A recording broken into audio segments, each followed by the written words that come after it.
Last weekend I've hit 2.5 years since my very first gym training. And throughout this time I've made some mistakes, I've made some lessons for myself, and out of those I think that some of them are worth speaking to the camera, so you can take them to your training, to your life, and get the benefit out of it. So not to waste your time, my first big mistake was to basically not go as hard as I possibly could on a certain set or something, because of being over-informed. So let me explain. As I was starting with the gym, I was very interested into getting the knowledge. So I was watching countless YouTube videos on the proper form of this exercise, or how to hit the proper intensity by science, something like that. A lot of hours put into that, and of course it was worth to learn most of those things. But I overly thought about one of the facts. It was often said that if you do from 6 to 8 reps, you're doing them for strength, and if you're doing 10 to 12, you're doing them for the volume of your muscle. And I was overly thinking about hitting those 10 12 reps because I wanted the volume, of course, at the very beginning.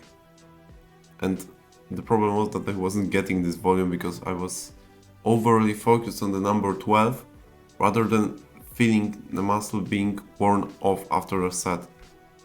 So I'd basically not specially go with lower weight, but I thought that if I hit only 10 reps with that, and those 10 reps were with some backup in, so I could possibly do 13 or 14 if I really struggled, but I didn't.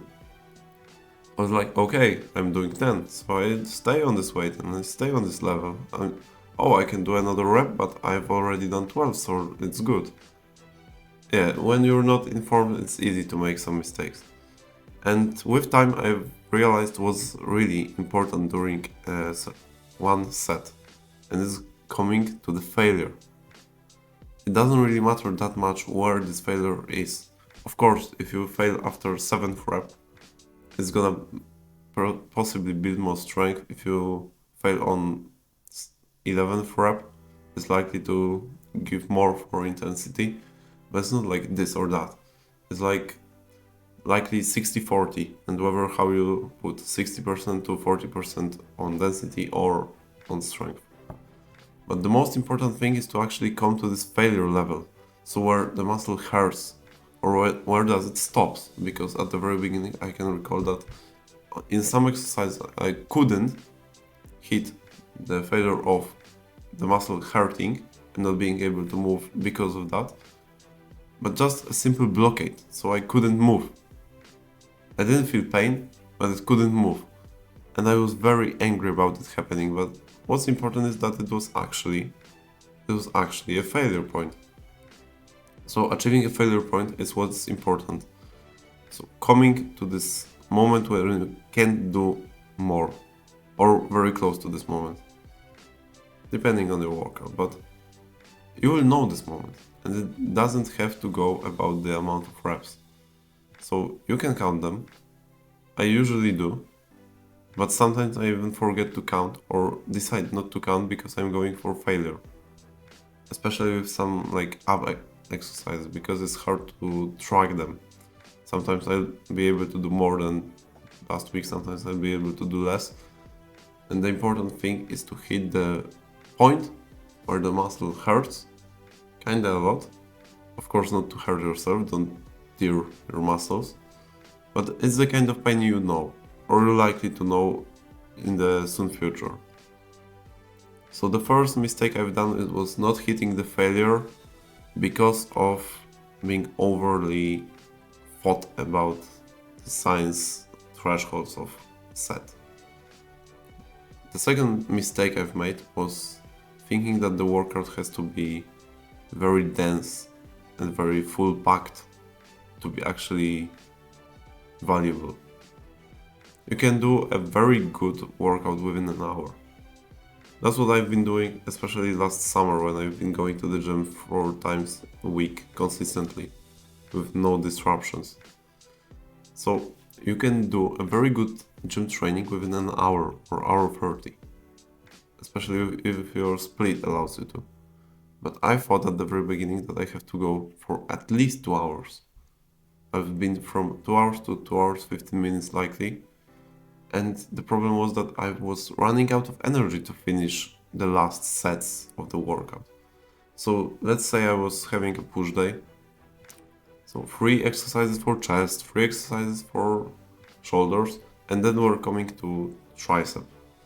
And I hadn't planned to exercise for tricep, but I was usually doing like one good exercise and one was absolutely terrible, low weight, like lower than it should be, even though I was a beginner, because I had no energy to finish it. I can recall sometimes skipping one of the exercises for arms, because of having no energy. Like, right now it makes me mad, because I was doing this, and at the same time I was mad that my arms aren't growing. I've changed my plan a little bit, and I've changed my attitude to it, that every exercise has to be finished, and in the trade-off, doing less exercises throughout one workout. Some results are here. Of course, it's not like, wow, amazing. But for the guy who has been skinny fat throughout 18 years of his life, right now being able to show off some of my muscles and see them in the mirror every night, it's very paying off. It's very rewarding feeling. And the feeling is achieved by actually aligning your workouts. So you basically do what you can do.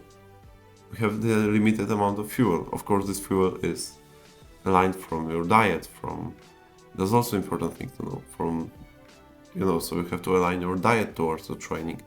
Because at the very beginning I was also eating not enough. I wasn't sure about cutting calories or bulking up. Right now I'd say that if you think that you have some fat to lose, like you can see some belly fat to lose, I'd go on a slight cut and still go to the gym.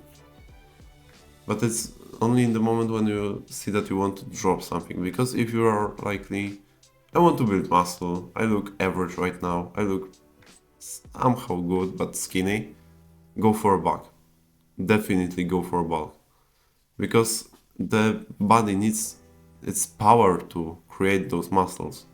It needs protein exactly, because you need to supply protein to your body so it has the resource to build the muscle. But of course, carbs are also important because they give you energy. And that was the energy I was lacking at the very beginning, because 1, I wasn't eating good enough, 2, I was having too long workouts.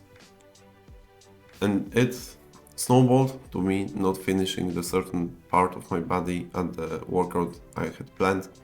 And as it was planned and the day of the plan already passed, I was not doing it in the next couple workouts, only when the same workout came around. So like a cycle repeat. Cycle of my split, which at this time was simply push-pull legs.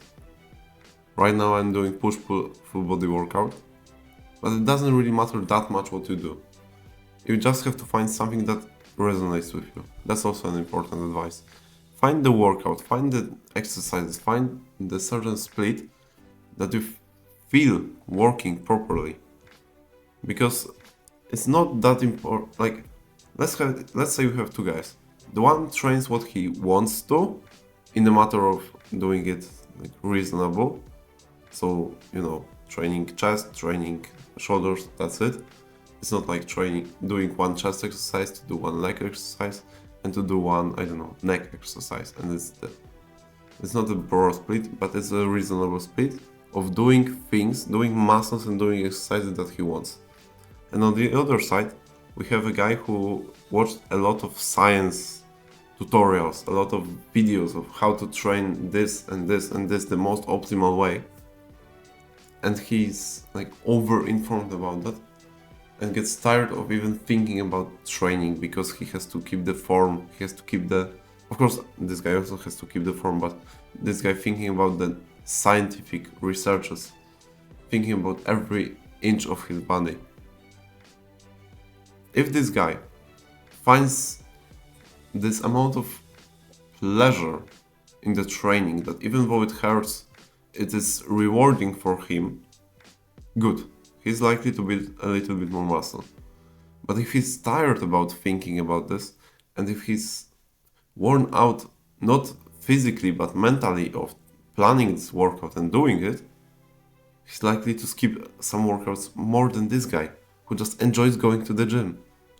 So it's also another advice: enjoy going to the gym. Even though it hurts, for me it's a very rewarding place. Well, we can set aside the thing that I like to be social and I have a lot of people who I can talk to.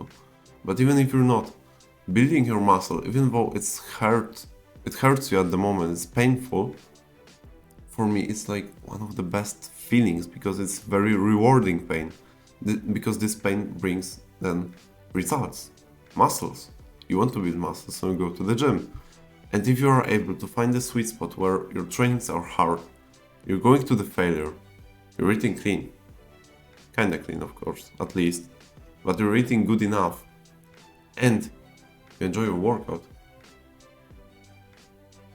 What is there to stop you?